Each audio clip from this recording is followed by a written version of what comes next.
মতামত প্রকাশ করতে পারছিল না, তখন মামুনুল হক একটা আওয়াজ তুলেছিল এবং সারা দেশ মামুনুল হকের সেই আওয়াজের দিকে তাকিয়েছিল। কিন্তু তখনই আসলে একটা অপ্রীতিকর ঘটনা এবং আপনাকে বন্দি করা হলো, নানাভাবে নির্যাতন করা হলো।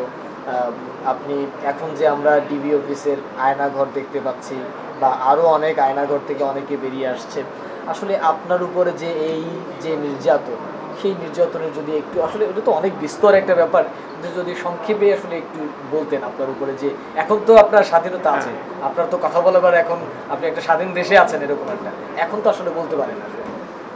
আমাদের উপরে আসলে যেই নির্যাতনটা হয়েছে এটা প্রচলিত অন্য সকল নির্যাতন থেকে একটু ডিফারেন্ট টাইপের যেটা হয়েছে। এবারে তাদের ফ্যাসিবাদের যে মূল লক্ষ্য ছিল সেটা হলো বাংলাদেশের আলেম সমাজের চরিত্র হনন করা, জাতির সামনে তাদেরকে হেয় প্রতিপন্ন করা, আমাদের কথাগুলোর উপর যে মানুষ একটা আস্থা রাখে, বিশ্বাস রাখে, সেই জায়গাটায় ফাটল ধরানো এবং মানুষের বিশ্বাসের ভিতটাকে ধ্বংস করে দেওয়া। এটা ছিল আমাদের উপর সবচেয়ে বড় যে টর্চারটা, মানসিক মেন্টাল টর্চারের মাধ্যমে আমাদের একেবারে সম্পূর্ণ মানসিকভাবে বিপর্যস্ত করে তোলা, এটাই ছিল সরকারের আমাদের উপর বিশেষভাবে তাদের টার্গেট। সেই সঙ্গে দীর্ঘ কারা নির্যাতনের মাধ্যমেও একটা মানসিকভাবে আমাদেরকে দুর্বল করে দেওয়াটা ছিল তাদের বড় টর্চার এবং বড় নির্যাতন। তো আলহামদুলিল্লাহ, আল্লাহ পাকের অশেষ মেহেরবানি, এদেশের মানুষ আমাদেরকে সাহস জুগিয়েছে। আমি এই দীর্ঘ 3টা বছরে একেবারে গ্রেফতারের পর যে রিমান্ড নির্যাতন ছিল, প্রায় 40 দিনের মতো আমাকে রিমান্ডে রাখা হয়েছে এবং রিমান্ডেও আমাকে দীর্ঘ একটা সময় সম্পূর্ণ একা রাখা হয়েছে। আমার সাথে কারো দেখা সাক্ষাৎ, কোনো ধরনের যোগাযোগ, অন্য বন্দীদেরও যোগাযোগের কোনো সুযোগ ছিল না। আমাকে সম্পূর্ণ একা একটা জায়গায় আবদ্ধ করে রাখা হতো। তো এইভাবে মানসিকভাবে সকল দিক থেকে আমাকে পর্যুদস্ত করে একটা ভীত সন্ত্রস্ত মানুষ, আত্মকেন্দ্রিকতায় যেন আমি চলে আসি, এরকম একটা আয়োজন তাদের ছিল। তো আলহামদুলিল্লাহ, আমি সেই সময় থেকেই যখনই মানুষের সম্মুখীন, মানুষের সামনাসামনি হওয়ার কোনো সুযোগ হয়েছে, কোর্টে নিয়েছে, কোর্ট থেকে কারাগারে নিয়েছে, এই সময়টায় মানুষের কাছাকাছি মানুষ আমাকে দেখতে পেরেছে। তো সেই সময় মানুষের যে একটা উচ্ছ্বাস, মানুষের যে আমার প্রতি একটা সমর্থন, মানুষের যে আমাকে একটা সাহস প্রদান, এই ব্যাপারটা অভূতপূর্ব ছিল। আল্লাহ পাক রব্বুল আলামিন মানুষের অন্তরের মধ্যে সেই ভালোবাসা এবং সেই আস্থা তৈরি করে দিয়েছিলেন বলেই মানুষ, সর্বশ্রেণীর মানুষ, এমনকি সরকার দলীয় অনেক লোকজনও তারা সরকারের নির্যাতন এবং জুলুমটাকে তারা ভালো চোখে দেখেনি এবং বহু মানুষ এ কারণে সরকার দলকে, আওয়ামী লীগকে, ফ্যাসিবাদী দলকে তারা ত্যাগ করেছে, এমন অনেক অসংখ্য ঘটনা আমাদের জানা আছে।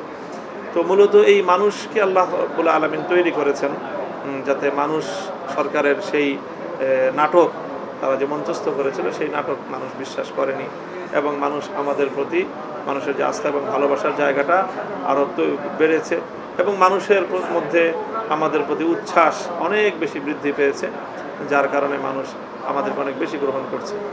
তো মূলত আমাদের প্রতি যে নির্যাতনটা ছিল সেটা সম্পূর্ণ ডিফারেন্ট টাইপের এবং অনেক ভয়াবহ। অন্য যে কোনো নির্যাতন থেকে এই আমাদের নির্যাতনটা অনেকভাবে মানসিকভাবে আমাদেরকে বিকলাঙ্গ করে দেওয়ার, বিপর্যস্ত করে দেওয়ার আয়োজন ছিল। আল্লাহ আমাদেরকে রক্ষা করেছে। আচ্ছা, আপনি কি এই সময়টায় কোনো ট্রমাটাইজের মতো, কারণ এটা তো আসলে একটা মানুষের জীবনে এই ধরনের একটা ব্লেম কিন্তু খুবই তাকে মানসিকভাবে একদমই ভেঙে দেওয়ার মতো, তো আসলে এই সময়টা আপনি কীরকম আসলে কাটিয়েছেন? এই সময়টার যে ভয়াবহতা সেটা আসলে আমি ভাষায় ব্যক্ত করতে পারবো না। শুধু এতটুকু বলি যে আমি যখন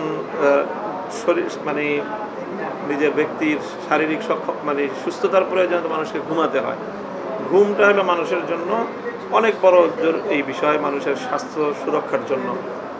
তো ঘুমিয়ে পড়লেও আমার কাছে সবসময় অনুভব হতো ঘুমের মধ্যেও যেন আমার বুকের উপর একটা অনেক ভারী একটা পাথর যেন চেপে আছে।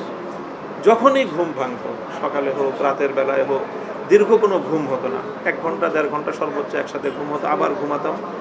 এই ঘুম থেকে জাগ্রত হলেই মনে হতো রাজ্যের সকল বোঝাগুলো যেন একটা পাহাড় যেন আমার বুকের উপর চেপে আছে।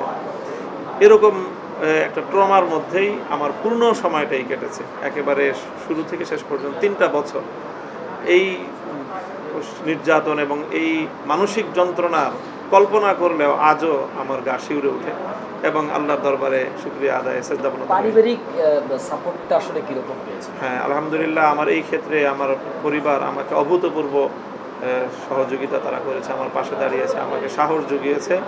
আমার ফুল ফ্যামিলি, আমার পূর্ণ পরিবার, আমার সন্তানরা, আমার স্ত্রী, আমার বোনেরা, আমার ভাইয়েরা, আমার বোনরা, আমাদের পরিবারটা রক্ষণশীল পরিবার। তারা কখনোই এই আদালত পাড়া, কোর্ট কাচারি, তারপরে এই জেলখানা ইত্যাদি এগুলোতে যে অভ্যস্ত না, কিন্তু এই সময়টাতে আমার সেই সকল পর্দানসীন আমার স্ত্রী, আমার বোনেরা, তারা ঘন্টার পর ঘন্টা সেখানে গিয়ে দাঁড়িয়ে থাকতো আর আমাকে সাহস জোগাতো। তো আলহামদুলিল্লাহ তাদের এই অনুপ্রেরণাটা আমাকে অনেক বেশি শক্তি জুগিয়েছে। হয়তো এই উসিলা আল্লাহ রাব্বুল আলামিন আমাকে রক্ষা করেছেন, না হলে আমার উম্মাদ হয়ে যাওয়ার মতোই আসলে পরিস্থিতি তৈরি করেছিল সরকার। দেশের মানুষও তো আসলে আপনার সমর্থনে ছিল এবং দেশের অধিকাংশ মানুষই বিশ্বাস করতেন যে আসলে এটা আপনাকে কোনোভাবেই আসলে এটা আপনাকে ফাঁসানো হয়েছে। আসলে সেই জায়গা থেকে দেশের মানুষের প্রতি আপনার অবস্থানটা কী? মানুষের যে দোয়া আমি পেয়েছি, আমি মনে করি যে আমার সবচেয়ে বড় যে অর্জন এখান থেকে হয়েছে। লক্ষ লক্ষ মানুষ, নারী পুরুষ শিশু আবাল বৃদ্ধ বনিতা, যেভাবে অকাতরে মানুষ আমার জন্য দোয়া করেছেন।